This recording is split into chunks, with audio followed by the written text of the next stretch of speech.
বাজার থেকে মাল আনতে হয়নি সব। আচ্ছা আচ্ছা বেশ, তাহলে তুমি নাম্বার আমি দেখে নেবো।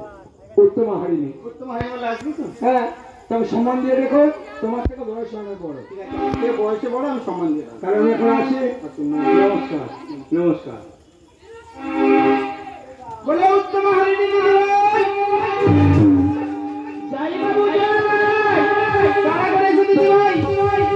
আজ উত্তমা হারিনি বলে ডাকলে ও গুণমণি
বোঝাই যাচ্ছে।